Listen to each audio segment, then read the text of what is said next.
Epson L325 បាទចឹងម៉ាស៊ីននេះដែរគឺបាទភ្ញៀវគាត់បើកមកគឺចេញក្រហមបាទគាត់ប្រាប់ចេញក្រហមនេះក្រហមលក់ក្រហមហ្នឹងពីរ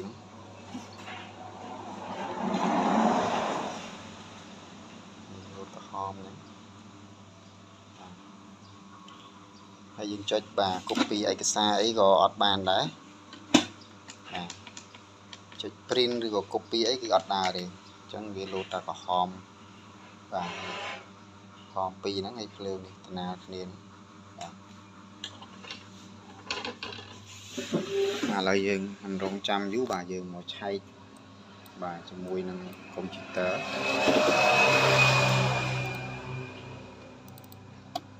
Control Panel បាទ Device Printer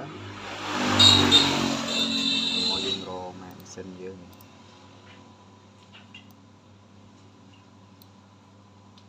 Reference Maintenance ឆែកEpson Monitor 3បាទនេះចឹងវាចេញមកហើយ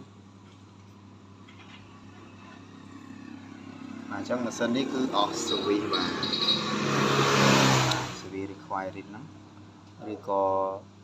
printer ink pad is at the end of its service line បាទ please contact Epson support បាទអញ្ចឹងអាហ្នឹងគឺវាអស់ service counter វាហើយ service ទឹកថ្នាំកាកសំណល់វាគឺវាអស់ហើយវានេះថាឡាយវាហ្នឹងមួយមកបាទដល់មកចុច OK បាទតទៅពីយើង reset បាន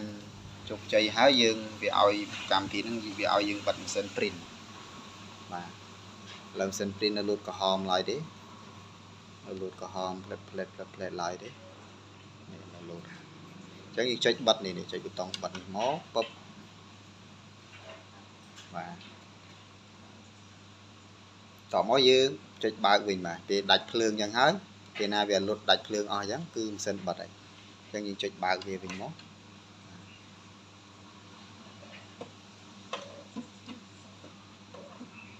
បាទអញ្ចឹងឃើញថាវា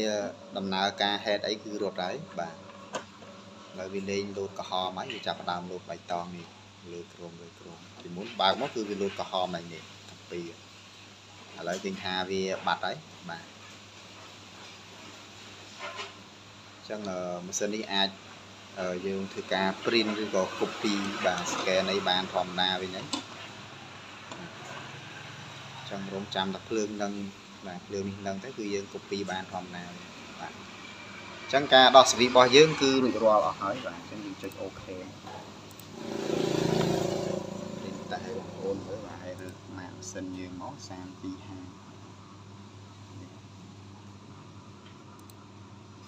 មកចុច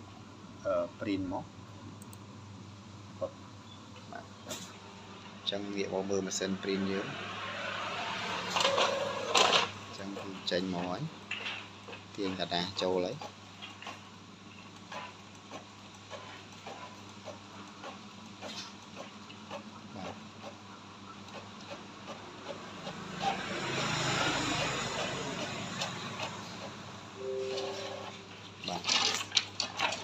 ចឹងគឺ print បានធម្មតាវិញហើយគ្រាន់តែអត់ត្រូវពណ៌បាទដោយសារតែម៉ាស៊ីននេះ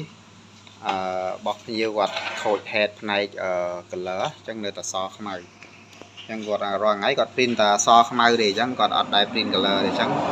បើចំពោះសខ្មៅយើង print បានធម្មតាអញ្ចឹងអូខេបាទ color យើងមិនបាច់ខ្វល់ទេដោយសារគាត់ប្រាប់ហើយថាម៉ាស៊ីនគាត់ខូច color គាត់សខ្មៅគាត់អាច print បានធម្មតាបាទអញ្ចឹងម៉ាស៊ីននេះគឺដោះ service រួចរាល់ហើយតែបើផ្សេងបងប្អូនបាទ color នៅស្អាតទាំងអស់គឺវា print មកវាចេញដូចក្នុងរូបក្នុងកុំព្យូទ័រអញ្ចឹង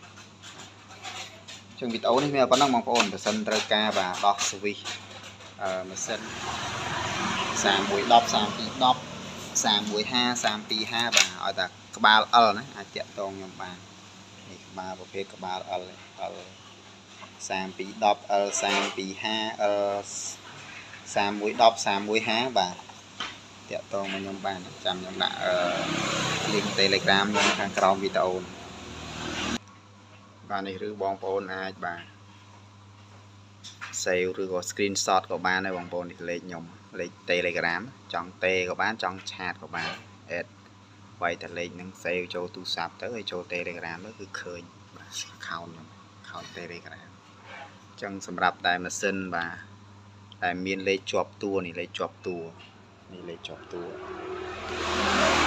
ជាប់តួអញ្ចឹងបាទឬក៏លេខផ្សេងពីហ្នឹងឲ្យតែនៅជាប់តួដែលមានលេខហ្នឹងគឺបាទខ្ញុំអាចធ្វើការដោះ service ឲ្យបានអញ្ចឹងតាក់ទងតាមលេខហ្នឹងមក